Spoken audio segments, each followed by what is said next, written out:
First നമ്മുടെ DU LLB എൻട്രൻസിന്റെ ഒരു സിലബസിന്റെ ഒരു ജനറൽ ഓവർവ്യൂ ആണ് ഇവിടെ കൊടുത്തേക്കുന്നത്. ആദ്യമേ പറഞ്ഞു ഇത് ഓരോ വർഷം വാരി ചെയ്യും, എന്നാലും നമ്മളൊരു 10 വർഷത്തെ പാറ്റേൺ അനലൈസ് ചെയ്തുകൊണ്ട് ഒരു ആവറേജ് ആയിട്ട് ഫോളോ ചെയ്യുന്ന ഒരു പാറ്റേൺ ഇങ്ങനെയാണ്.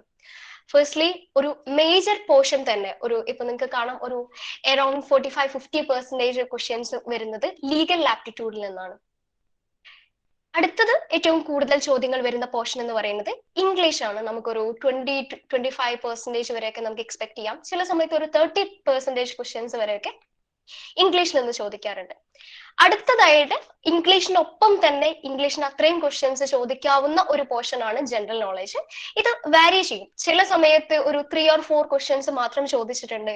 ഇപ്പം 2019 എൻട്രൻസിൽ ഒരു 3 or 4 ക്വസ്റ്റ്യൻസ് മാത്രമേ ചോദിച്ചിട്ടുള്ളൂ. അതേസമയം 2020 എൻട്രൻസ് ആയപ്പോഴത്തേക്കും GK-യുടെ പെർസെന്റേജ് ഒരുപാട് കൂടി. അപ്പം ഒരു ആവറേജ് ഒരു 20-25% ക്വസ്റ്റ്യൻസ് വരെ ജനറൽ നോളേജ് ആൻഡ് കറണ്ട് അഫയേഴ്സിൽ നിന്ന് ചോദിക്കാറുണ്ട്. അടുത്തതായിട്ട് ക്വാണ്ടിറ്റേറ്റീവ് ആപ്റ്റിറ്റ്യൂഡും ക്വാളിറ്റേറ്റീവ് ആപ്റ്റിറ്റ്യൂഡും. ഇതിലെ ക്വാളിറ്റേറ്റീവ് ആപ്റ്റിറ്റ്യൂഡ് എന്ന് പറയുമ്പോൾ നമ്മുടെ ലോജിക്കൽ റീസണിങ് പോർഷനിൽ അത്യാവശ്യം ക്വസ്റ്റ്യൻസ് ചോദിക്കാറുണ്ട്. പക്ഷെ ഒരുപാട് ഡിഫിക്കൽട്ടി റേറ്റിംഗ് ഉള്ള ക്വസ്റ്റ്യൻസ് അല്ല. നമ്മൾ യൂഷ്വലി PSC-ക്കൊക്കെ ചോദിക്കുന്ന ടൈപ്പ് കുറച്ച് ക്വസ്റ്റ്യൻസ് ആണ് നമ്മുടെ ക്വാളിറ്റേറ്റീവ് ആപ്റ്റിറ്റ്യൂഡ് പോർഷൻ ചോദിക്കാറ്. ഇത് കൂടാതെ മാത്സിൽ നിന്ന് അഥവാ നമ്മുടെ ക്വാണ്ടിറ്റേറ്റീവ് ആപ്റ്റിറ്റ്യൂഡ് പോർഷനിൽ നിന്നും കുറച്ച് ക്വസ്റ്റ്യൻസ് ചോദിക്കാറുണ്ട്. മാത്സ് പലപ്പോഴും ഒരു 3 to 5 ക്വസ്റ്റ്യൻസ് ആണ് മാത്സ് പോർഷനിൽ നിന്ന് ചോദിക്കാറുള്ളത്. ഇതാണ് ഒരു സിലബസിന്റെ ഒരു ജനറൽ ഓവർവ്യൂ എന്ന് പറയുന്നത്.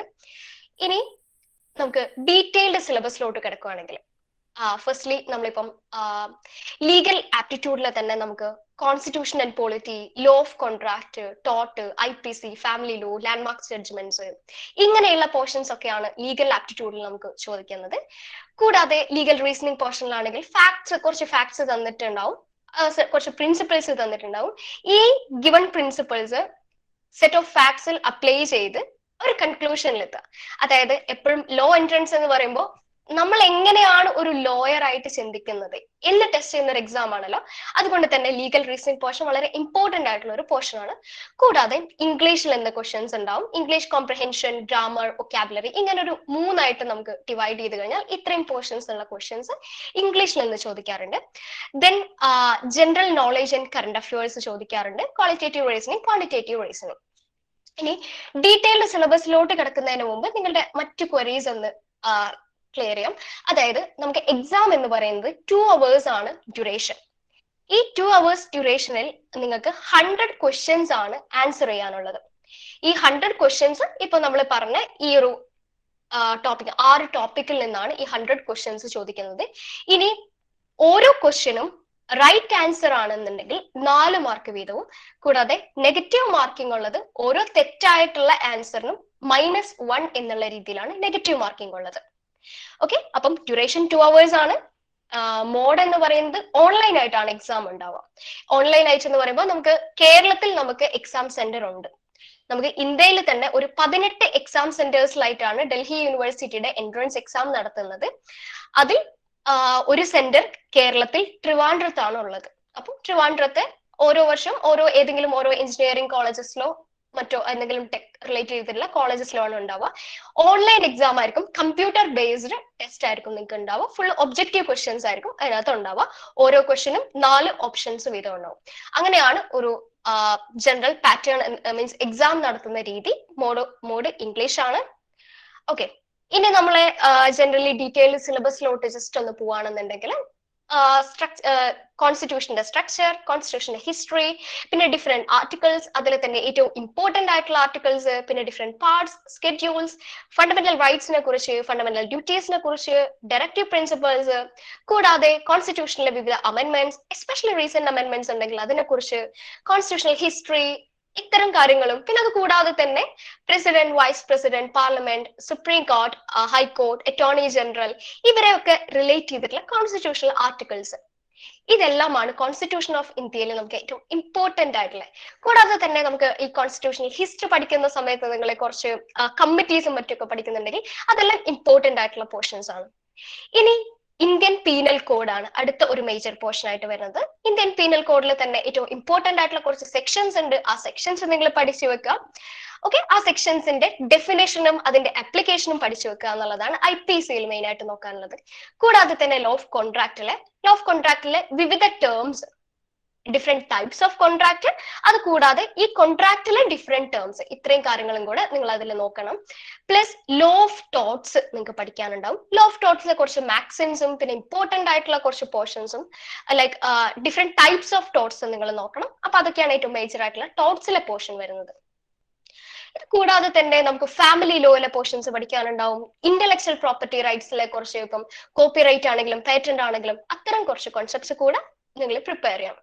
കൂടാതെ landmark judgments, recent judgments, legal general knowledge, legal reasoning questions, then united നേഷന്റെ ഡിഫറെന്റ് ഓർഗനൈസേഷൻസും ഒക്കെ നിങ്ങൾ പ്രിപ്പയർ ചെയ്യണം. ഇനി അടുത്തൊരു പോർഷൻ എന്ന് പറയുന്നത് ജനറൽ നോളേജ് ആണ്. സ്റ്റാറ്റിക് GK പ്രിപ്പയർ ചെയ്യണം, ലീഗൽ ജനറൽ നോളേജ് പ്രിപ്പയർ ചെയ്യണം. അത് കൂടാതെ തന്നെ ഒരു 1 ഇയർ അല്ലെങ്കിൽ നിങ്ങൾക്ക് പറ്റുമെങ്കിൽ ഒരു 1.5 ഇയറിന്റെ എങ്കിലും കറണ്ട് അഫയേഴ്സ് നോക്കി വെക്കണം. പിന്നെ നമ്മൾ പാർട്ട് 3 ഇംഗ്ലീഷ് നേരത്തെ പറഞ്ഞതുപോലെ ഒരു 3 ടോപ്പിക്സ് ആയിട്ട് ഡിവൈഡ് ചെയ്യുകയാണെങ്കിൽ കോംപ്രിഹെൻഷൻ ഉണ്ട്, ഗ്രാമർ പോർഷൻ ഉണ്ട്, വൊക്കാബുലറി പോർഷൻസ് ഉണ്ട്. ഇങ്ങനെ 3 ടോപ്പിക്സ് ആയിട്ട് ഡിവൈഡ് ചെയ്ത് ഇതിലെല്ലാം ഇംഗ്ലീഷ് DULLB-നെ വെച്ച് നോക്കുമ്പോൾ വളരെ ഇമ്പോർട്ടന്റ് ആയിട്ടുള്ള ഒരു പോർഷൻ ആണ് ഇംഗ്ലീഷ് എന്ന് പറയുന്നത്. ഒരുപാട് ക്വസ്റ്റ്യൻസ് ചോദിക്കുന്ന ഒരു പോർഷൻ ആണ്. അപ്പം ഇതിൽ മാക്സിമം പ്രാക്ടീസും മാക്സിമം നിങ്ങളുടെ റീഡിംഗ് സ്കിൽസും എല്ലാമാണ് ഇവിടെ ഇമ്പോർട്ടന്റ് ആയിട്ട് വരിക. അപ്പം ഇംഗ്ലീഷ് ആണ് അടുത്ത പാർട്ട് 3 എന്ന് പറയുന്നത്. ഇനി പാർട്ട് 4 ആയിട്ടുള്ള ലോജിക്കൽ റീസണിംഗിൽ അത്യാവശ്യം ചോദ്യങ്ങൾ ചോദിക്കാറുണ്ട്. ലൈക്ക് സിലോജിസം, കോഡിംഗ് എന്താണ്, ഡിഫറെന്റ് ടൈപ്സ് ഓഫ് കോഡിംഗ്, പിന്നെ അതുപോലെ തന്നെ സീക്വൻസും സീരീസും റിലേറ്റ് ചെയ്തിട്ടുള്ള ക്വസ്റ്റ്യൻസ്, ഡയറക്ഷൻ ബേസ് ചെയ്തിട്ടുള്ള questions, seating arrangement, odd one out, പസിൽസും വെൻ ഡയഗ്രാംസും, statement influences, blood relation, different flow test, calendar, അങ്ങനെയുള്ള ക്വസ്റ്റ്യൻസ് ഒക്കെ ലോജിക്കൽ റീസണിംഗ് പോർഷനിൽ ചോദിക്കാറുണ്ട്. അടുത്ത ലാസ്റ്റ് പോർഷൻ ആണ് ക്വാണ്ടിറ്റേറ്റീവ് ആപ്റ്റിറ്റ്യൂഡ്. ഈ ക്വാണ്ടിറ്റേറ്റീവ് ആപ്റ്റിറ്റ്യൂഡിൽ ടൈം ആൻഡ് വർക്ക് റിലേറ്റ് ചെയ്തിട്ടുള്ള simple and compound interest, average, profit and loss, ഇത് കൂടാതെ തന്നെ കുറച്ച് ടോപ്പിക്സ് കൂടെ ഉണ്ട്. ഏറ്റവും ഇമ്പോർട്ടന്റ് ആയിട്ടുള്ള ടോപ്പിക്സ് ആണ്. ഇങ്ങനെയുള്ള നമുക്കൊരു ക്ലാസ് 10 ലെവലിലുള്ള മാത്സ് ക്വസ്റ്റ്യൻസ് ആണ് ചോദിക്കാറുള്ളത്. ഇനി നിങ്ങളെ മറ്റൊരു പ്രധാന കൺസേൺ ആണ് സീറ്റ് മെട്രിക്സ്. എങ്ങനെയാണ് ഡൽഹി യൂണിവേഴ്സിറ്റിയിലെ സീറ്റ് ഡിസ്ട്രിബ്യൂഷൻ എന്നുള്ളതാണ്. ഇപ്പം ഈ വർഷത്തെ ഒരു സീറ്റ് ഡിസ്ട്രിബ്യൂഷൻ, ഇപ്പൊ ഇതുവരെ വന്നിട്ടുള്ള അപ്ഡേറ്റ്സ് നോക്കുകയാണെങ്കിൽ സീറ്റ് ഡിസ്ട്രിബ്യൂഷൻ ഇങ്ങനെയാണ് വരുന്നത്. അൺറിസർവ്ഡ് കാറ്റഗറിക്ക് ടോട്ടൽ ഉള്ളത് 1170 സീറ്റ്സ് ആണ്. ആദ്യമേ പറഞ്ഞു ഡൽഹി യൂണിവേഴ്സിറ്റിയിലെ LLB 3 ഫാക്കൽറ്റി ഓഫ് ലോ എന്ന് പറയുന്നത് 3 സെന്റേഴ്സ് ആയിട്ടാണ്. ഈ 3 സെന്റേഴ്സും ഫാക്കൽറ്റി ഓഫ് ലോന്റെ അണ്ടറിലാണ് വരുന്നത്. Campus law centre 1, law centre 2, ഇങ്ങനെ 3 സെന്റേഴ്സും അടുത്തടുത്ത് തന്നെയുള്ള 3 സെന്റേഴ്സ് ആണ്. ഇതിൽ ഈ 3 സെന്റേഴ്സും തമ്മിലുള്ള ഡിഫറൻസ് എന്ന് പറയുന്നത് അവരുടെ ടൈമിങ്സിലാണ് ഡിഫറൻസ് ഉള്ളത്. CLC എന്ന് പറയുന്നത് ഒരു ഡേ ക്യാമ്പസ് ആണ്. രാവിലെ 8:30 തൊട്ട് ഈവനിങ് 3:30 വരെയാണ് ക്യാമ്പസ് ലോ സെന്ററിന്റെ ടൈമിങ്സ് എന്ന് പറയുന്നത്. ഇനി സെക്കൻഡ് LC1 നമുക്ക് ഒരു കുറച്ചുകൂടി ഒരു ഈവനിങ് ബാച്ച് അല്ലെങ്കിൽ ഒരു ആഫ്റ്റർനൂൺ ബാച്ച് എന്നൊക്കെ നമുക്ക് പറയാൻ പറ്റും. കാരണം അവിടുത്തെ ക്ലാസ് ടൈമിങ്സ് 2 to 7 ആണ് LC1 ക്ലാസ് ടൈമിങ്സ്. കൂടുതലായിട്ടും LC1 പ്രിഫർ ചെയ്യുന്നവര് UPSC ആസ്പിറൻസ്, അതുപോലെ മറ്റെന്തെങ്കിലും വർക്ക് ഒപ്പം ചെയ്യുന്നവര്, അങ്ങനെയുള്ളവരൊക്കെയാണ് LC1 പ്രിഫർ ചെയ്യാറുള്ളത്. പിന്നെ ഉള്ളത് LC2. അവിടുത്തെ ടൈമിങ്സ് രാവിലെ 8 മണി തൊട്ട് ഉച്ചയ്ക്ക് 2 മണി വരെയാണ് LC2 ക്യാമ്പസ് ടൈമിങ്സ്. 3 സെന്റേഴ്സും ഈ ഒരു ടൈമിങ്ങിന്റെ കാര്യത്തിലും പിന്നെ 3 ഡിഫറെന്റ് ബിൽഡിംഗ്സിലാണ് ഇത്തരം കാര്യങ്ങളിൽ അവിടെ ഡിഫറൻസ് വരുന്നുള്ളൂ. ഇവിടുത്തെ ഫാക്കൽറ്റീസ് ഓരോ വർഷം ഷഫിൾ ചെയ്തുകൊണ്ടേയിരിക്കും. ലൈക്ക് ഇപ്പം കുറച്ച് വർഷം CLC ഫാക്കൽറ്റീസ് ആയിരുന്നെങ്കിൽ അവര് പിന്നെ ഷഫിൾ ചെയ്യുമ്പോഴത്തേക്കും LC1 പോകും. അങ്ങനെ ഈ 3 സെന്റേഴ്സും സിമിലർ ആയിട്ടാണ് ഫങ്ഷൻ ചെയ്യുന്നത്. ഓക്കെ, അപ്പം അങ്ങനെയാണ് ഈ 3 സെന്റേഴ്സ്. അവിടുത്തെ സീറ്റ് ഡിസ്ട്രിബ്യൂഷൻ എന്ന് പറയുന്നത് ടോട്ടൽ സീറ്റ്സ് ഈ വർഷം 3320 സീറ്റ്സ് ആണ് 3 സെന്റേഴ്സിനും കൂടെ ആയിട്ടുള്ളത്. അതിൽ തന്നെ അൺറിസർവ്ഡിന് 1170 സീറ്റ്സ്, OBC കാൻഡിഡേറ്റ്സിന് 780 സീറ്റ്സ്, SC സ്റ്റുഡൻസിന് 433 സീറ്റ്സ്, ST സ്റ്റുഡൻസിന് 216 സീറ്റ്സ്, ദെൻ എക്കണോമിക്കലി വീക്കർ സെക്ഷനിലുള്ള റിസർവേഷൻ 289 ആണ്. അങ്ങനെ ഒരു ടോട്ടൽ നമുക്ക് ഒരു 2888 സീറ്റ്സ് ഉണ്ട്. ഇത് 3 ആയിട്ട് ഡിവൈഡ് ചെയ്തിട്ടാണ് ഓരോ സെന്റേഴ്സിലും ഉള്ളത്. ഇത് കൂടാതെ തന്നെ നമുക്ക് ഫിസിക്കലി ലൈക്ക് PWD കാൻഡിഡേറ്റ്സിന് ഒരു 144 സീറ്റ്സ് റിസർവ്ഡ് ആണ്. അതുപോലെ ആർമി ഇതിലുള്ളവർക്ക് ലൈക്ക് മിലിറ്ററിയിലുള്ളവരുടെ മക്കൾക്ക്, അങ്ങനെയുള്ളവർക്ക്, അങ്ങനെ ഈ ആർമി റിലേറ്റ് ചെയ്തിട്ടുള്ളവരുടെ ഡിപ്പെൻഡൻസിന് ഒരു 144 സീറ്റ്സ് റിസർവ്ഡ് ആണ്. കൂടാതെ ഫോറിൻ നാഷണൽസിനും സീറ്റ്സ് റിസർവ്ഡ് ആണ്. ഇപ്പം അതും നമ്മൾ പറഞ്ഞ ക്യാമ്പസ് ലൈഫിന്റെ ഒരു മേജർ ആയിട്ടുള്ള ഒരു അട്രാക്ഷൻ തന്നെയാണ്. നമ്മൾ ഓരോ ക്ലാസ്സിലും ഒരു 2 അതിലധികമോ ഫോറിൻ നാഷണൽസും നമ്മുടെ കൂടെ ഉണ്ടാവും. അപ്പം അതുകൂടെ പ്രൊവൈഡ് ചെയ്യുന്ന എക്സ്പോഷർ എന്ന് പറയുന്നത് വളരെ വലുതാണ്.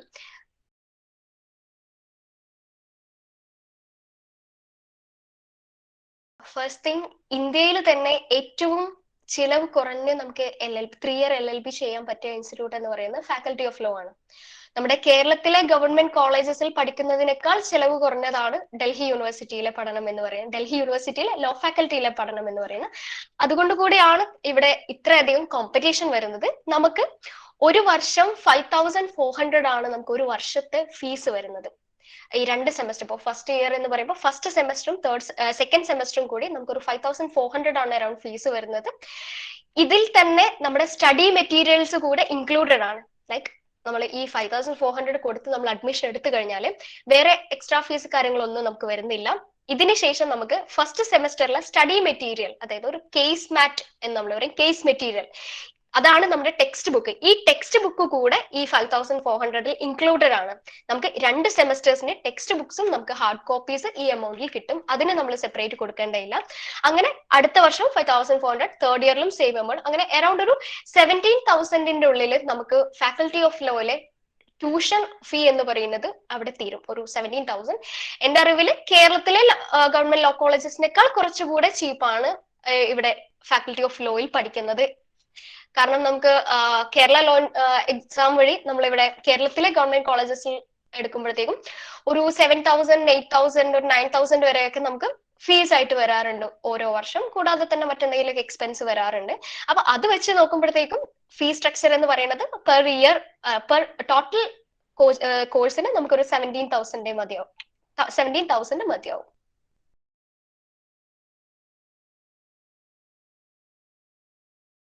തീർച്ചയായും അറ്റൻഡ് ചെയ്യാൻ പറ്റും. നമ്മൾ ഡിഗ്രി ഫൈനൽ ഇയർ ചെയ്തുകൊണ്ടിരിക്കുമ്പോഴായിരിക്കും നമ്മൾ ചിലപ്പോൾ അതിന്റെ നോട്ടിഫിക്കേഷൻ വരുന്നത്. അപ്പൊ നമുക്ക് എക്സാം നടന്നുകൊണ്ടിരിക്കുമ്പോൾ അല്ലെങ്കിൽ എക്സാമിന് മുമ്പ് തന്നെ നമുക്ക് അപ്ലൈ ചെയ്യാൻ പറ്റും.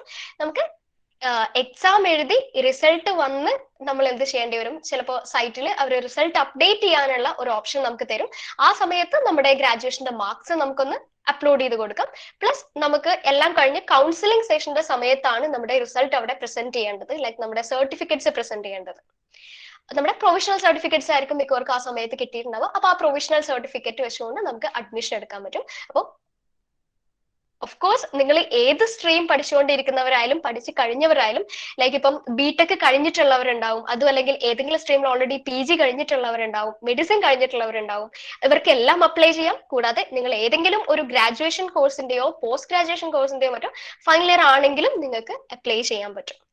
കൂടാതെ ഒറ്റൊരു ഹൈലൈറ്റ് എന്ന് പറയുന്നത് 3 ഇയർ LLB ആണ്. ഇവിടെ ഫാക്കൽറ്റി ഓഫ് ലോയിലെ DU എൻട്രൻസ് എക്സാമിന് അപ്ലൈ ചെയ്യാൻ നമുക്ക് ഏജ് ലിമിറ്റ് ഇല്ല. നമുക്ക് ഏത് ഏജിലുള്ളവർക്കും നമുക്ക് അപ്ലൈ ചെയ്യാൻ പറ്റും. അതും നമ്മുടെ എക്സ്പോഷറിന്റെ മറ്റൊരു ഹൈലൈറ്റ് ആണ്. ലൈക്ക് നമ്മുടെ കൂടെ തന്നെ ഒരുപാട് ഏജ്ഡ് ആയിട്ടുള്ളവർ, അതും അല്ലെങ്കിൽ ചിലപ്പോൾ ഏതെങ്കിലും ഗവൺമെന്റ് ഓഫീസിൽ നിന്ന് റിട്ടയർ ആയിട്ടുള്ളവരൊക്കെ നമ്മുടെ കൂടെ പഠിക്കാനുണ്ടാവും. സോ അങ്ങനെ ഒരു ഏജ് ലിമിറ്റും ഇല്ല.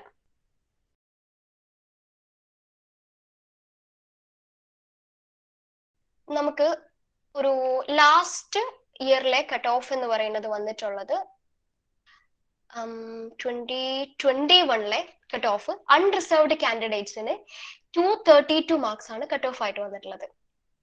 എക്കണോമിക്കലി വീക്കർ സെക്ഷനിലുള്ള സ്റ്റുഡൻസിന് 124ഉം, SC സ്റ്റുഡൻസിന് 162, ST സ്റ്റുഡൻസിന് 228, OBC സ്റ്റുഡൻസിന് 185.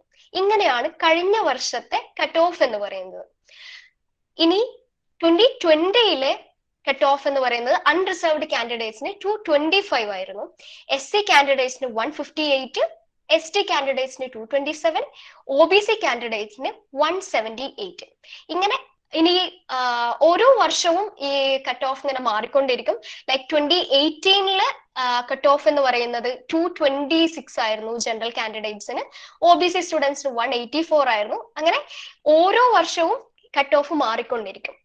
ഇപ്പം ഓരോ വർഷം തമ്മിൽ ചിലപ്പോൾ ഒരു 50 വരെ ഡിഫറൻസ് ഉണ്ടാവും. അത് ആ വർഷത്തെ കോമ്പറ്റീഷൻ ലെവലും ആ വർഷത്തെ എക്സാമിന്റെ ഡിഫിക്കൽട്ടി റേറ്റിംഗും വെച്ച് നോക്കുമ്പോഴായിരിക്കും അത് നമുക്ക് മനസ്സിലാവത്തുള്ളൂ. അത് ഓരോ വർഷം വേരി ചെയ്തുകൊണ്ടിരിക്കും. ഓക്കെ, അപ്പൊ നമുക്ക് ഒരു ഫിക്സ്ഡ് ആയിട്ട് ഇന്നതായിരിക്കും കട്ട് ഓഫ് എന്ന് നമുക്ക് പ്രെഡിക്റ്റ് ചെയ്യാൻ പറ്റത്തില്ല. ഇപ്പം ഒരു വർഷം ചിലപ്പോൾ 225 കട്ട് ഓഫ് എങ്കിൽ ചില വർഷങ്ങളിൽ 325 കട്ട് ഓഫ് വന്നിട്ടുള്ള വർഷങ്ങളും ഉണ്ട്.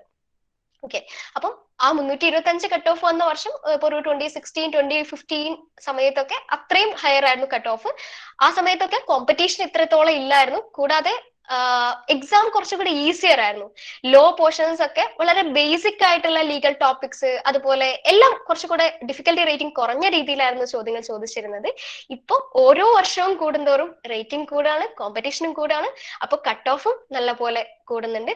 അപ്പം ഇപ്പോഴത്തെ ഒരു ആവറേജ് കട്ട് ഓഫ് നോക്കുകയാണെങ്കിൽ നിങ്ങൾ ഇപ്പം ജനറൽ കാൻഡിഡേറ്റിലെ സ്റ്റുഡൻസ് ആണെങ്കിൽ ഒരു 250 എങ്കിലും നിങ്ങൾ എയിം ചെയ്തിട്ട് പ്രിപ്പയർ ചെയ്യണം. 300 തന്നെ എയിം ചെയ്യണം, അറ്റ്ലീസ്റ്റ് 250 എങ്കിലും എയിം ചെയ്തിട്ട് നിങ്ങൾ പ്രിപ്പയർ ചെയ്യണം. ഓക്കെ, അപ്പം കട്ട് ഓഫ് വാരി ചെയ്തുകൊണ്ടിരിക്കും ഡിഫിക്കൽട്ടി റേറ്റിംഗ് അനുസരിച്ച്. എന്നാലും മിനിമം ഒരു ഇപ്പോഴത്തെ ഒരു ആവറേജ് വെച്ച് ഒരു 250 ഒക്കെ എയിം ചെയ്തിട്ട് നിങ്ങൾ പ്രിപ്പയർ ചെയ്യുകയാണെന്നുണ്ടെങ്കിൽ നിങ്ങൾക്ക് കയറാൻ സാധിക്കും.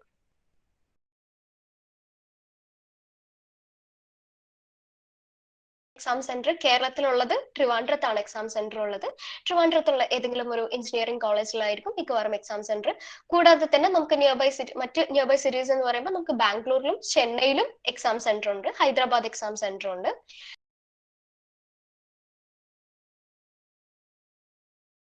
നമുക്ക് യൂണിവേഴ്സിറ്റി ഹോസ്റ്റൽ ഉണ്ട്, university college, university hostel four women എന്ന് പറഞ്ഞ് ലോ ഫാക്കൽറ്റിയിൽ നിന്ന് ഒരു 100-150 മീറ്റേഴ്സിന്റെ ഉള്ളിൽ തന്നെ നമുക്കൊരു യൂണിവേഴ്സിറ്റി ഹോസ്റ്റൽ ഉണ്ട്. അപ്പം അവിടെ യൂണിവേഴ്സിറ്റിയിലെ PG ചെയ്യുന്ന കൂടാതെ PhD ചെയ്യുന്ന എല്ലാ സ്റ്റുഡൻസിനും അപ്ലൈ ചെയ്യാൻ പറ്റും. അപ്പം അവര് മെറിറ്റ് അടിസ്ഥാനത്തിലായിരിക്കും ഈ യൂണിവേഴ്സിറ്റി ഹോസ്റ്റലിലോട്ടുള്ള അഡ്മിഷൻ എടുക്കുക. നമ്മൾ ഫസ്റ്റ് ഇയറിൽ അപ്ലൈ ചെയ്യുമ്പോൾ നമ്മുടെ എൻട്രൻസ് സ്കോർ ഇപ്പം യൂഷ്വലി വളരെ ലിമിറ്റഡ് സീറ്റ്സ് മാത്രം ആയതുകൊണ്ട് നമുക്കൊരു ടോപ്പ് 10 റാങ്ക്സിന്റെ ഉള്ളിലൊക്കെ ഉള്ളവർക്കായിരിക്കും മിക്കവാറും നമുക്ക് ഹോസ്റ്റൽ അലൗട്ട് ചെയ്യാം. ഇനി അടുത്ത വർഷം ആവുമ്പോഴത്തേക്കും നമുക്ക് അതിന് മുമ്പത്തെ ഇപ്പം ഫസ്റ്റ് സെമസ്റ്റർ കഴിഞ്ഞ് സെക്കൻഡ് സെമസ്റ്ററിലോട്ട് നമുക്ക് ഹോസ്റ്റൽ അപ്ലൈ ചെയ്യുകയാണെങ്കിൽ ഫസ്റ്റ് സെമസ്റ്ററിൽ നമ്മൾ ടോട്ടൽ മാർക്സ് നോക്കി അങ്ങനെ ഒരു മെറിറ്റ് ലിസ്റ്റ് പ്രിപ്പയർ ചെയ്തിട്ടും കൂടാതെ നമ്മൾ ഡിസ്റ്റൻസ് നോക്കിയിട്ടൊക്കെ ആയിരിക്കും യൂഷ്വലി എടുക്കുക. അപ്പം ഹോസ്റ്റൽസ് ഡൽഹി യൂണിവേഴ്സിറ്റിയിലെ ലോ ഫാക്കൽറ്റിയിലെ സ്റ്റുഡൻസ് കൂടുതലായിട്ട് പ്രിഫർ ചെയ്യാറില്ല. കാരണം നമുക്ക് ഇന്റേൺഷിപ്സും മറ്റും കാര്യങ്ങളൊക്കെ വരുമ്പോഴത്തേക്കും നമുക്ക് കുറച്ചുകൂടെ ആ ഒരു ടൈം ബൗണ്ടഡ് ആയിട്ടൊന്നും നമുക്ക് ചിലപ്പം എത്താൻ പറ്റില്ല. അപ്പൊ അതുകൊണ്ട് തന്നെ കൂടുതലായിട്ടും പ്രൈവറ്റ് അക്കോമഡേഷൻ ആണ് കൂടുതൽ പേരും നോക്കാറ്. പ്രൈവറ്റ് അക്കോമഡേഷൻ നോക്കുന്ന പ്ലേസസ് എന്ന് പറഞ്ഞാൽ യൂണിവേഴ്സിറ്റിയുടെ തന്നെ ഒരു 2 കിലോമീറ്റേഴ്സിന്റെ ചുറ്റളവിൽ ഒരുപാട് PGസും കൂടാതെ പ്രൈവറ്റ് ഹോസ്റ്റൽസും പ്രൈവറ്റ് ആയിട്ടുള്ള മറ്റ് ഷെയർഡ് അപ്പാർട്ട്മെന്റ്സും എല്ലാം ഉണ്ട്. അപ്പൊ അങ്ങനെയൊക്കെയാണ് താമസിക്കാറ്.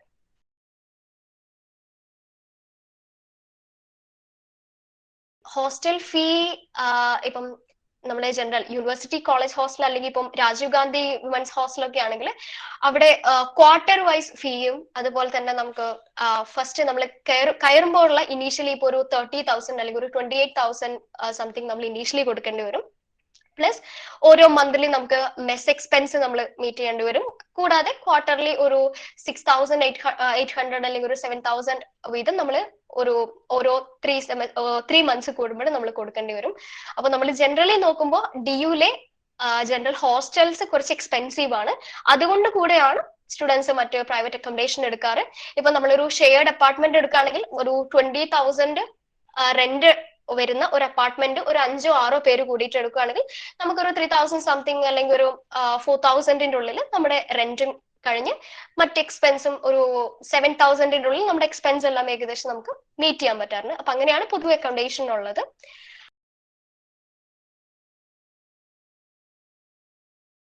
ഓക്കെ, നിങ്ങളുടെ application already April 7th open ചെയ്തിട്ടുണ്ട്. ഇനി I think May 15th വരെയാണ് നിങ്ങൾക്ക് ആപ്ലിക്കേഷനുള്ള ടൈം എന്ന് തോന്നുന്നു. അതില് ആപ്ലിക്കേഷന് നിങ്ങൾ മെയിൻ ആയിട്ട് നിങ്ങളുടെ കയ്യിൽ വെക്കേണ്ട ഡോക്യുമെന്റ്സ് എന്ന് പറയുന്നത് ഫസ്റ്റ്ലി നിങ്ങളുടെ സൈനും അതുപോലെ തന്നെ നിങ്ങളുടെ ഫോട്ടോഗ്രാഫും നിങ്ങൾ സ്കാൻ ചെയ്തിട്ട് അപ്ലോഡ് ചെയ്യേണ്ടി വരും. അതുകൂടാതെ തന്നെ നിങ്ങളിപ്പം നിങ്ങളുടെ മാർക്ക് ലിസ്റ്റ്, നിങ്ങളുടെ 10th mark list +2 mark list, graduation കഴിഞ്ഞിട്ടുള്ളവരാണെങ്കിൽ നിങ്ങളുടെ ഗ്രാജുവേഷൻ മാർക്ക് ലിസ്റ്റ്, ഇത്രയും കാര്യങ്ങൾ നിങ്ങളുടെ അപ്ലോഡ് ചെയ്യേണ്ടി വരും. കൂടാതെ നിങ്ങളുടെ ഏതെങ്കിലും ഒരു government ID card, preferably Aadhaar card, voter I D, ഇങ്ങനെ ഏതെങ്കിലും ഒരു ഗവൺമെന്റ് ID കാർഡ് അപ്ലോഡ് ചെയ്യേണ്ടി വരും. പ്ലസ് നിങ്ങൾ ഏതെങ്കിലും ഒരു പർട്ടിക്കുലർ കാറ്റഗറിയിൽ ബിലോങ് ചെയ്യുന്നവരാണെങ്കിൽ, ഇപ്പൊ സപ്പോസ് OBC സ്റ്റുഡൻസ് ആണെങ്കിൽ അവിടെ കാസ്റ്റ് സർട്ടിഫിക്കറ്റ് ആയിട്ട് നിങ്ങൾ OBC non creamy layer certificate upload ചെയ്യേണ്ടി വരും. ഈ നോൺ ക്രിമി ലെയർ എന്ന് പറയുമ്പോൾ നമുക്ക് തെഹസിൽദാർ ചെയ്യുന്ന കാസ്റ്റ് സർട്ടിഫിക്കറ്റ് ആണ്. അപ്പം കാസ്റ്റ് സർട്ടിഫിക്കറ്റ് എന്ന് പറയുമ്പോൾ നിങ്ങൾ വില്ലേജ് ഓഫീസിൽ നിന്ന് ഇഷ്യൂ ചെയ്യുന്ന കാസ്റ്റ് സർട്ടിഫിക്കറ്റ് അല്ല, സ്റ്റേറ്റ് പർപ്പസിനുള്ള കാസ്റ്റ് സർട്ടിഫിക്കറ്റ് അല്ല, non creamy layer for centre purpose എന്ന് പറയുന്ന ഒരു സർട്ടിഫിക്കറ്റ് ആണ് നിങ്ങൾ അപ്ലോഡ് ചെയ്യേണ്ടത്. ഇത്രയൊക്കെയാണ് മെയിൻ ആയിട്ട് നിങ്ങൾ അപ്ലോഡ് ചെയ്യേണ്ട ഡോക്യുമെന്റ്സ്.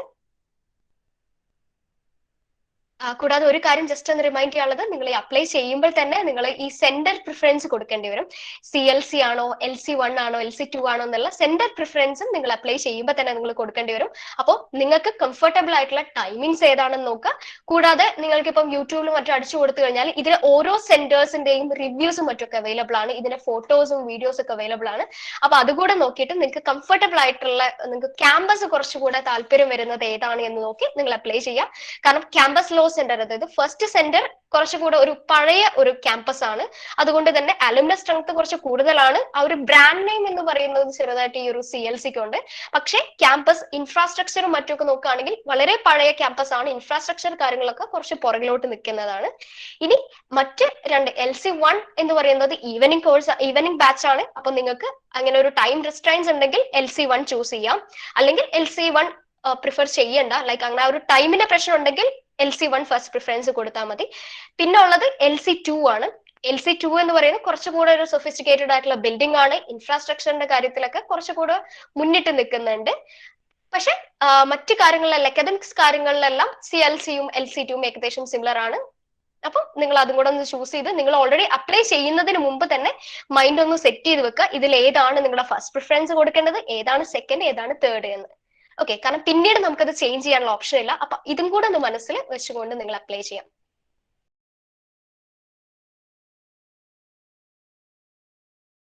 നമുക്കൊരു ഇപ്പം ഒരു 18,000 അല്ലെങ്കിൽ ഒരു 20,000 സ്റ്റുഡൻസ് ഒക്കെ മിക്കവാറും നമുക്ക് DULLBയുടെ എൻട്രൻസ് എക്സാം എഴുതാറുണ്ട്.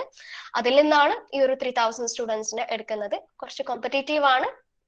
ക്ലാറ്റ് കഴിഞ്ഞാൽ പിന്നെ ഏറ്റവും കൂടുതൽ കുട്ടികൾ അപ്ലൈ ചെയ്യുന്ന എൻട്രൻസ് എക്സാം കൂടിയാണ് DULLB എൻട്രൻസ്.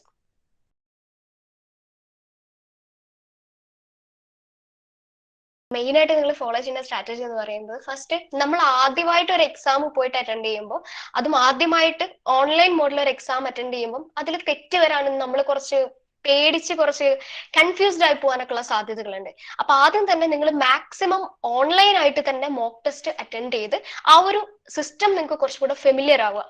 അങ്ങനെയാണെങ്കിൽ നെഗറ്റീവ് മാർക്കിംഗ് കുറച്ച് നിങ്ങൾക്ക് കുറക്കാൻ പറ്റും. പെട്ടെന്നുള്ള ടെൻഷൻ അടിച്ചുകൊണ്ടുള്ള നെഗറ്റീവ് മാർക്കിംഗ് കുറക്കാൻ പറ്റും.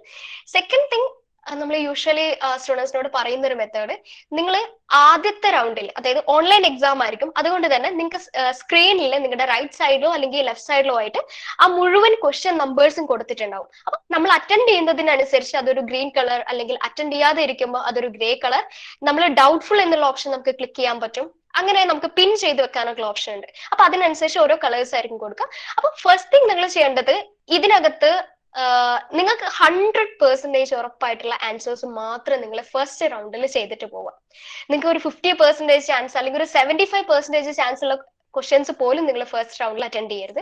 കൂടാതെ നിങ്ങൾ ഏറ്റവും കോൺഫിഡന്റ് ആയിട്ടുള്ള സെക്ഷൻ വെച്ചിട്ട് തുടങ്ങാം. ലൈക്ക് ഇപ്പൊ നിങ്ങൾക്ക് ഇംഗ്ലീഷിലാണ് നിങ്ങൾക്ക് മാർക്ക് സ്കോർ ചെയ്യാൻ എളുപ്പമെങ്കിൽ ഇംഗ്ലീഷ് വെച്ചിട്ട് നിങ്ങൾ തുടങ്ങാം. ഇത് നിങ്ങൾക്ക് ലീഗൽ ആപ്റ്റിറ്റ്യൂഡിലാണ് നിങ്ങൾ കോൺഫിഡന്റ് എന്നുണ്ടെങ്കിൽ അത് വെച്ചിട്ട് തുടങ്ങാം. ആദ്യം തന്നെ ഒരിക്കലും ഇപ്പൊ മാത്സ് താല്പര്യമില്ലാത്തവര് അല്ലെങ്കിൽ ഇംഗ്ലീഷ് താല്പര്യമില്ലാത്തവര് ആ സെക്ഷൻ വെച്ച് തുടങ്ങാതെ നിങ്ങൾക്ക് കോൺഫിഡന്റ് ആയിട്ടുള്ള വെച്ചിട്ട് തുടങ്ങുക. എന്നിട്ട് 100% ഷുവർ ആയിട്ടുള്ളത് ആൻസർ ചെയ്തു പോകും. ഫസ്റ്റ് റൗണ്ടിൽ നിങ്ങൾ കംപ്ലീറ്റ് ആ ഫസ്റ്റ് ക്വസ്റ്റ്യൻ തൊട്ട് 100 ക്വസ്റ്റ്യൻ വരെ എത്തുമ്പോഴത്തേക്കും നിങ്ങൾ അത്രയും ഉറപ്പുള്ള ക്വസ്റ്റ്യൻസ് മാത്രമേ ആൻസർ ചെയ്യാവൂ. നിങ്ങൾ ഏകദേശം ഒന്ന് നോക്കുക, അത് എത്ര ക്വസ്റ്റ്യൻസ് നിങ്ങൾ അറ്റൻഡ് ചെയ്തിട്ടുണ്ട് എന്നുള്ളത് നിങ്ങളൊന്ന് കൗണ്ട് ചെയ്ത് നോക്കുക. അപ്പൊ അങ്ങനെ കൗണ്ട് ചെയ്ത് നമുക്ക് ഏകദേശം ഒരു കട്ട് ഓഫിന്റെ അടുത്ത് എത്താൻ പറ്റുന്നുണ്ട് എന്നുണ്ടെങ്കിൽ പിന്നെ നിങ്ങൾ ഒരുപാട് റിസ്ക് എടുക്കരുത്. അടുത്ത സെക്കൻഡ് റൗണ്ടിലോട്ട് കിടക്കുമ്പോൾ അത്രയും കോൺഫിഡന്റ് ആയിട്ടുള്ള അല്ലെങ്കിൽ ഒരു 70% കോൺഫിഡന്റ് ആയിട്ടുള്ള ക്വസ്റ്റ്യൻസ് മാത്രം സെക്കൻഡ് റൗണ്ടിൽ അറ്റൻഡ് ചെയ്യാം. ഓക്കെ, ഇനി ഫസ്റ്റ് റൗണ്ടിൽ തന്നെ നിങ്ങൾക്ക് ഉറപ്പാണ് കട്ട് ഓഫ് ക്ലിയർ ചെയ്യാനുള്ള ക്വസ്റ്റൻസ് അത്രയും കിട്ടിയിട്ടുണ്ടെങ്കിൽ സെക്കൻഡ് റൗണ്ടിൽ നിങ്ങൾ ഇങ്ങനെ ഡൗട്ട്ഫുൾ ആയിട്ടുള്ളത് കറക്കി കുത്താൻ നിൽക്കരുത്. അതാണ് മെയിൻ ആയിട്ട് പറയാനുള്ളത്. സ്റ്റുഡൻസ് യൂഷ്വലി ചെയ്യുന്നത് ഫസ്റ്റ് മീൻസ് എല്ലാ ക്വസ്റ്റനും നിങ്ങൾ കറക്കി കുത്തിയിട്ട് ചിലത് നിങ്ങൾക്ക് ഉറപ്പായിരിക്കും, ചിലത് കറക്കി കുത്തലായിരിക്കും, അതെല്ലാം ഒറ്റ റൗണ്ടിലായിരിക്കും നിങ്ങൾ ചെയ്യുന്നത്. അപ്പൊ നിങ്ങൾക്ക് തന്നെ ഒരു ഐഡിയ കിട്ടില്ല ഏകദേശം എത്ര മാർക്ക് കിട്ടിയെന്നുള്ളത്. അപ്പൊ ഫസ്റ്റ് തന്നെ നിങ്ങൾക്ക് ഉറപ്പുള്ള നിങ്ങൾ ചെയ്ത് ശീലിച്ചിട്ടുള്ള ക്വസ്റ്റൻസ് മാത്രം ചെയ്ത് അത് എത്ര ഉണ്ട് അത് വെച്ചിട്ട് നിങ്ങൾക്ക് എത്ര മാർക്ക് സ്കോർ ചെയ്യാം എന്നുള്ളത് ഒരു മെന്റൽ കാൽക്കുലേഷൻ നടത്തിയതിനു ശേഷം മാത്രം നിങ്ങൾ സെക്കൻഡ് റൗണ്ടും തേർഡ് റൗണ്ടിലോട്ടും എടുക്കാം. സെക്കൻഡ് റൗണ്ടിൽ തന്നെ അത്യാവശ്യം ക്വസ്റ്റൻസ് ആൻസർ ചെയ്തിട്ടുണ്ടെങ്കിൽ പിന്നെ നിങ്ങൾ തേർഡ് റൗണ്ടിൽ പോയിട്ട് കറക്കി കുത്താൻ നിൽക്കരുത്. കാരണം നമുക്കിവിടെ ലെക്ക് എന്ന് പറയുന്നത് ഒരുപാട് നമ്മൾ പരീക്ഷിക്കേണ്ട ഒരു സ്ഥലമല്ല ഒരിക്കലും എൻട്രൻസ് എക്സാം എന്ന്. കാരണം ഒരു മാർക്ക് അല്ലെങ്കിൽ ഒരു മാർക്ക് എന്ന് പറയുന്നത് തന്നെ ഒരുപാട് ഡിഫറൻസ് ക്രിയേറ്റ് ചെയ്യും. ചിലപ്പോൾ ആ ഒരു മാർക്കിനായിരിക്കും നമ്മുടെ റാങ്ക് പോകുന്നത്. അപ്പൊ നിങ്ങൾ ഒരിക്കലും അങ്ങനെ പരീക്ഷണത്തിന് നിൽക്കരുത്. അത്രയും ഉറപ്പുള്ള ക്വസ്റ്റ്യൻസ് മാത്രം നിങ്ങൾ അറ്റൻഡ് ചെയ്തിട്ട് പോവാം. അപ്പോൾ നിങ്ങൾ എല്ലാവരും ശ്രദ്ധിക്കേണ്ട ഒരു കാര്യമാണ് നെഗറ്റീവ് മാർക്കിങ്സ് മാക്സിമം വരാതിരിക്കാൻ നോക്കുക. നെഗറ്റീവ് മാർക്കിങ്സ് നമ്മൾ ഏറ്റവും കൂടുതൽ ശ്രദ്ധിക്കേണ്ട ഒരു എക്സാം കേരള ലോ എൻട്രൻസും കൂടിയാണ്. ക്ലിയർ 200 ക്വസ്റ്റ്യൻസ് ഉള്ളതുകൊണ്ട് പിള്ളേർ ചുമ്മാ കറക്കി കുത്തി പോകുന്ന ഒരു സിസ്റ്റം ഒക്കെ ഉണ്ട്. അപ്പം ഒരു കാരണവശാലും എൻട്രൻസ് സമയത്ത് അങ്ങനെ ചെയ്യരുത്. അത് ആ ഒരു അബദ്ധം നിങ്ങൾക്ക് പറ്റാതിരിക്കാൻ മാക്സിമം ഓൺലൈൻ മോക്ക് ടെസ്റ്റും മറ്റും ചെയ്യാം. ആ ഒരു ഇത് ഫെമിലിയർ ആയി അങ്ങനെ ചെയ്ത് നിങ്ങൾ ആ ഒരു കാൽക്കുലേഷനും മറ്റൊക്കെ ആയിട്ട് അങ്ങനെ ചെയ്യാം.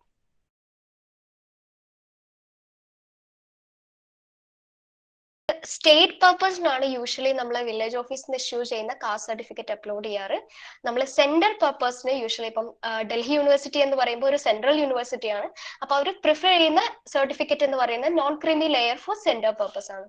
അത് നിങ്ങൾ അക്ഷയയിൽ എൻ്റർ ചെയ്യുമ്പോൾ മീൻസ് അപ്ലൈ ചെയ്യുമ്പോഴത്തേക്കും അത് സെൻട്രൽ പർപ്പസ് എന്നൊന്ന് സ്പെസിഫൈ ചെയ്തിട്ട് പറയാം.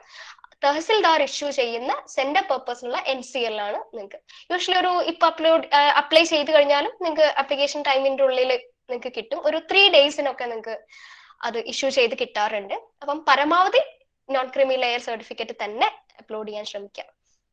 ഇനി അത് കിട്ടുന്നില്ല എന്നുണ്ടെങ്കിൽ കാസ്റ്റ് സർട്ടിഫിക്കറ്റ് വെച്ച് കൊടുക്കുക. പക്ഷെ അത് ഏറ്റവും ഒരു ഓപ്ഷൻ ഇല്ലെങ്കിൽ മാത്രം കാസ്റ്റ് സർട്ടിഫിക്കറ്റ് വെച്ചിട്ട് നിങ്ങൾ അപ്ലോഡ് ചെയ്യാം.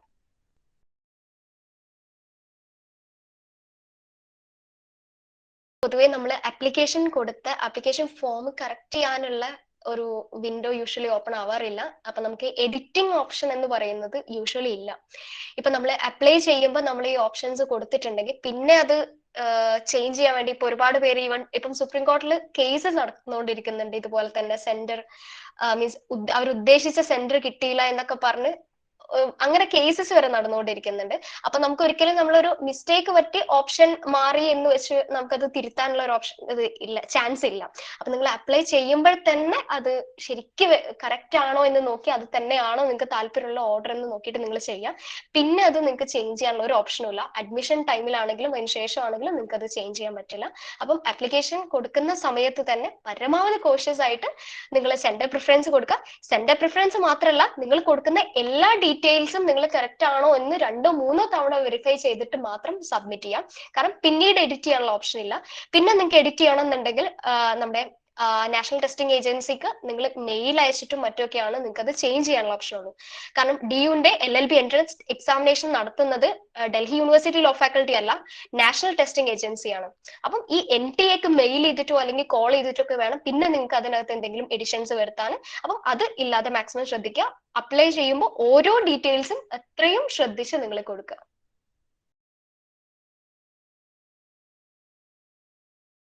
യൂഷ്വലി അങ്ങനെ വരാറില്ല. നമ്മൾ കൊടുക്കുന്നത് നമുക്ക് ഈ സെന്ററിൽ നമുക്ക് പ്രിഫറൻസ് കൊടുക്കാൻ പറ്റും, ഇന്ന പ്രിഫറൻസ് കൊടുക്കാൻ പറ്റും. അപ്പം ഇതുവരെ അങ്ങനെ നമ്മൾ കൊടുത്ത ആ ഒരു ഓർഡർ കിട്ടാതിരുന്നിട്ടില്ല.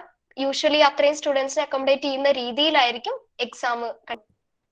അതാണ് പറഞ്ഞ ഓരോ വർഷം ശരിക്കും അൺപ്രഡിക്റ്റബിൾ ആയിട്ടുള്ള ഒരു പാറ്റേൺ ആണ്. ഒരു വർഷം ചോദിച്ചത് ഇപ്പം ഒരു തവണ ഇപ്പം 2019 ഞാൻ എക്സാം എഴുതിയിട്ടുണ്ടായിരുന്നത്. ആ സമയത്ത് നമുക്ക് ചോദിച്ച legal questions, legal aptitude questions കുറച്ച് ഇൻഡെപ്ത് ആയിട്ട്, അതായത് നമ്മൾ പഠിക്കാൻ തുടങ്ങി, അതായത് ലോ LLB പഠിക്കാൻ തുടങ്ങി ഒരു 3rd സെമസ്റ്ററിലൊക്കെ പഠിക്കുന്ന പല കാര്യങ്ങളാണ് നമുക്ക് അന്ന് എൻട്രൻസിന് ചോദിച്ചിട്ടുണ്ടായിരുന്നത്.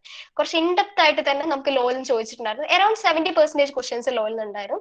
അത് കഴിഞ്ഞിട്ടുള്ള നെക്സ്റ്റ് ഇയറിൽ പക്ഷേ നമ്മൾ 2019 GK ഒരു 3 ക്വസ്റ്റ്യൻസ് ഒക്കെ ചോദിച്ചിരുന്നുള്ളൂ. 2020 ആയപ്പോഴത്തേക്കും ലീഗൽ ആപ്റ്റിറ്റ്യൂഡിന്റെ ക്വസ്റ്റ്യൻസിന്റെ എണ്ണം വളരെ കുറഞ്ഞു. വളരെ കുറച്ച് ക്വസ്റ്റ്യൻസ് ആണ്, വളരെ കുറച്ചെന്നല്ല, യൂഷ്വലി ചോദിച്ച അത്രയും ചോദ്യങ്ങൾ ചോദിച്ചില്ല. കൂടാതെ GK-യിൽ നിന്ന് ഒരു 30 ക്വസ്റ്റ്യൻസ് ഒക്കെ ചോദിച്ചു. അപ്പം ഇതിങ്ങനെ വാരി ചെയ്തുകൊണ്ടേയിരിക്കും. അപ്പൊ നമുക്കൊരു ഫിക്സഡ് ആയിട്ടുള്ള ഒരു പാറ്റേൺ ഇല്ല, ഓരോ വർഷം ഇത് മാറിക്കൊണ്ടിരിക്കും. നിങ്ങൾക്ക് ഞാൻ കാണിച്ചു തന്ന ഒരു ജനറൽ സിലബസ് എന്ന് പറയുന്നത് ഒരു 10 വർഷത്തെ ഒരു ആവറേജ് ആണ്. ഓരോ വർഷം ചോദിച്ചത് നോക്കിയിട്ട് ഒരു എല്ലാ വർഷത്തെയും കൂടെ ഒരു ആവറേജ് എടുത്തിട്ടാണ് നിങ്ങൾക്ക് ഒരു പാറ്റേൺ കാണിച്ചിട്ടുള്ളത്. ഇത് വാരി ചെയ്തുകൊണ്ടേയിരിക്കും, ഫിക്സ്ഡ് പാറ്റേൺ ഇല്ല. അപ്പൊ അതുകൊണ്ട് ഒരു കാരണവശാലും നിങ്ങൾ ഏതെങ്കിലും ഒരു ടോപ്പിക്, ഇപ്പം ഇംഗ്ലീഷ് നിങ്ങൾക്ക് താല്പര്യമില്ലെന്ന് പറഞ്ഞിട്ട് ഇംഗ്ലീഷ് സ്കിപ്പ് ചെയ്യാനോ അല്ലെങ്കിൽ GK സ്കിപ്പ് ചെയ്യാനോ അങ്ങനെ വിചാരിക്കരുത്. ചിലപ്പോൾ ആ ഭാഗത്തു നിന്നായിരിക്കും കൂടുതൽ ചോദിക്കുക. ചിലപ്പോൾ നിങ്ങൾ ഒരുപാട് ലക്കി ആണെങ്കിൽ ചിലപ്പം ആ പോർഷനിൽ നിന്ന് ചിലപ്പോൾ ക്വസ്റ്റ്യൻസേ ഇല്ല, അല്ലെങ്കിൽ വളരെ 1-2 ക്വസ്റ്റ്യൻസ് മാത്രം ചോദിക്കുന്ന സിസ്റ്റം ഒക്കെ ഉണ്ടാവും.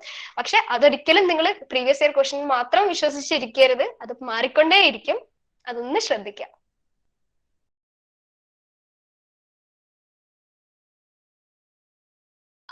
മൈഗ്രേഷൻ സർട്ടിഫിക്കറ്റ്, അതുകൂടാതെ ക്യാരക്ടർ സർട്ടിഫിക്കറ്റും കൂടെ നമ്മൾ അപ്ലോഡ് ചെയ്യേണ്ട ഡോക്യുമെന്റ്സിലുള്ള. ഇതിൽ ഈ മൈഗ്രേഷൻ സർട്ടിഫിക്കറ്റ് പരമാവധി നിങ്ങൾ ആ സമയത്ത് തന്നെ അപ്ലോഡ് ചെയ്യാൻ ശ്രമിക്കുക. ഇൻ കേസ് നിങ്ങൾക്ക് അപ്പോൾ കൊടുക്കാൻ പറ്റിയിട്ടില്ല എന്നുണ്ടെങ്കിൽ, ഓക്കെ, മൈഗ്രേഷൻ സർട്ടിഫിക്കറ്റ് നിങ്ങൾക്ക് കൗൺസിലിംഗ് ടൈമിലാണ് നിങ്ങൾക്ക് അത്യാവശ്യമുള്ളത്. അതായത് നിങ്ങൾക്ക് എൻട്രൻസ് റിസൾട്ട് വന്ന് അതിനുശേഷം നിങ്ങൾ നിങ്ങളുടെ സർട്ടിഫിക്കറ്റ്സ് ആയിട്ട് കൗൺസിലിംഗിന് ചെല്ലുമ്പോൾ മൈഗ്രേഷൻ സർട്ടിഫിക്കറ്റ് കമ്പൽസറി ആണ്. പക്ഷെ ഇൻ കേസ് ആ സമയത്ത് നിങ്ങൾക്ക് അത് പ്രസന്റ് ചെയ്യാൻ പറ്റിയിട്ടില്ലെങ്കിൽ ഒരു 15 days അല്ലെങ്കിൽ ഒരു 30 days ഒക്കെ നിങ്ങൾക്ക് ടൈം നിങ്ങൾക്ക് പ്രൊവൈഡ് ചെയ്യും. അപ്പൊ നിങ്ങൾ ഇത്ര ദിവസത്തിന്റെ ഉള്ളിൽ നിങ്ങൾ അത് പ്രൊവൈഡ് ചെയ്യും എന്ന് പറഞ്ഞ് ഒന്ന് എഴുതി സൈൻ ചെയ്ത് കൊടുത്ത് ആ സമയത്തിന്റെ ഉള്ളിൽ പ്രസന്റ് ചെയ്താലും മതി. പക്ഷെ പരമാവധി നിങ്ങൾക്ക് അത് മൈഗ്രേഷൻ സർട്ടിഫിക്കറ്റ് അപ്ലൈ ചെയ്ത് കഴിഞ്ഞാൽ കിട്ടുമെന്നുള്ളവർ നേരത്തെ തന്നെ അപ്ലൈ ചെയ്ത് വെക്കുക. കാരണം മൈഗ്രേഷൻ സർട്ടിഫിക്കറ്റ്, അതുപോലെ നിങ്ങളുടെ ക്യാരക്ടർ സർട്ടിഫിക്കറ്റ്, അതായത് നിങ്ങൾക്ക് ഇപ്പോൾ കോളേജിൽ നിന്ന് ഇഷ്യൂ ചെയ്യുന്ന ക്യാരക്ടർ കം ബോണഫൈഡ് സർട്ടിഫിക്കറ്റ് എന്നുള്ള പേരിലൊക്കെ ആയിരിക്കും ഇഷ്യൂ ചെയ്യാം. അപ്പം ഒരു 6 months ഉള്ളിലുള്ള ഒരു ക്യാരക്ടർ കം ബോണഫൈഡ് സർട്ടിഫിക്കറ്റും നിങ്ങൾക്ക് കൗൺസിലിംഗ് സമയത്ത് ആവശ്യമാണ്. അതിലും ഇതുപോലെ നിങ്ങൾക്ക് അത് പ്രസന്റ് ചെയ്യാൻ പറ്റിയിട്ടില്ലെങ്കിൽ ടൈം ചോദിച്ച് കൊടുക്കാനുള്ള ഒരു ഓപ്ഷൻ ഉണ്ട്. പക്ഷെ പരമാവധി നിങ്ങൾ അത് കൊടുക്കാൻ ശ്രമിക്കുക.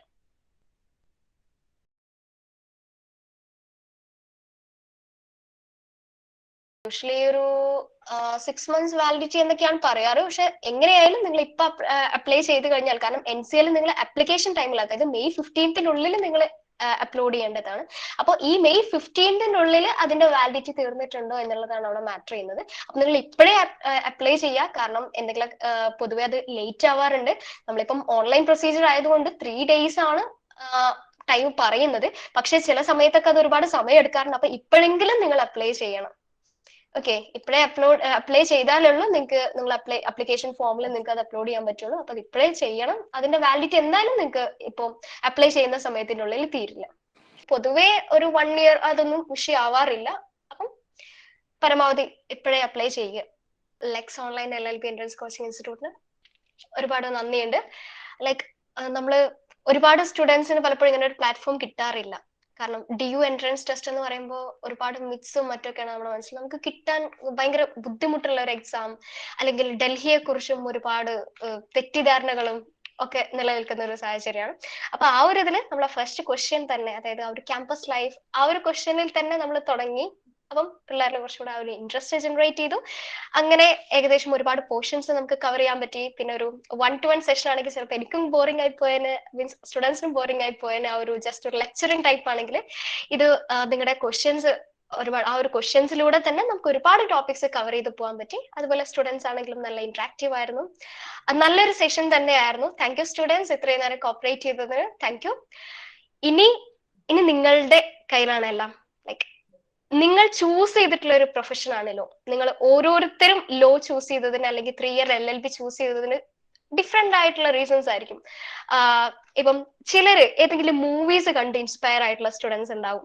അതുമല്ലെങ്കിൽ ഏതെങ്കിലും റിയൽ ലൈഫ് ക്യാരക്ടേഴ്സ് കണ്ട് ഇൻസ്പയർ ആയിട്ടുള്ള സ്റ്റുഡൻസ് ഉണ്ടാവും. അതുമല്ലെങ്കിൽ ഒരുപാട് കാര്യങ്ങൾ, ഇപ്പം സമൂഹത്തിൽ നടക്കുന്ന എന്തെങ്കിലും അനീതികൾ കണ്ട് അതിനെതിരെ പ്രതികരിക്കാനുള്ള ഒരു പ്ലാറ്റ്ഫോമായി, ഒരു വെപ്പണായിട്ട് LLB കാണുന്നവരുണ്ടാവും. അങ്ങനെ നിങ്ങളുടെ ആ ഒരു ഇന്റൻഷൻ എന്തും ആവട്ടെ, നിങ്ങൾ ഡൽഹി യൂണിവേഴ്സിറ്റിയിൽ LLB ചെയ്ത് നിങ്ങളുടെ ഈ ഇന്റൻഷൻസ് എല്ലാം നല്ല രീതിയിൽ നടക്കട്ടെ. ഇന്ത്യയിലെ തന്നെ ഏറ്റവും മികച്ച അഡ്വക്കേറ്റ്സിനെ, ഏറ്റവും മികച്ച ജഡ്ജസ്, അല്ലെങ്കിൽ ഏറ്റവും മികച്ച ADR അഡ്വക്കേറ്റ്സിനെയും മറ്റുമൊക്കെ ക്രിയേറ്റ് ചെയ്യാൻ നമ്മൾ ഈ ഒരു പ്ലാറ്റ്ഫോമിൽ കഴിയട്ടെ. എനിവേ, എല്ലാവർക്കും ബെസ്റ്റ് വിഷസ്. നല്ല രീതിയിൽ തന്നെ എക്സാം എഴുതുക. See you at law fac. നമുക്ക് ഇതെന്നെ ഫൈനൽ ഇയർ ആണ് ഇൻഷാല്ല. എനിവേ അടുത്ത വർഷം ക്യാമ്പസിലോട്ട് വരുമ്പോൾ ആ ഒരു ക്യാമ്പസിലെ ക്യാൻറ്റീനിൽ കോഫി കുടിക്കുമ്പോൾ നിങ്ങൾ എല്ലാവരും കൂടെ തന്നെ ഉണ്ടാവും. അവിടെ വെച്ച് ഇപ്പൊ നമ്മൾ വെർച്വൽ മീറ്റ് ആണ്, അവിടെ വെച്ച് നേരിട്ട് കാണാമെന്ന് വിചാരിക്കുന്നു. Best wishes for your exams. Prepare well.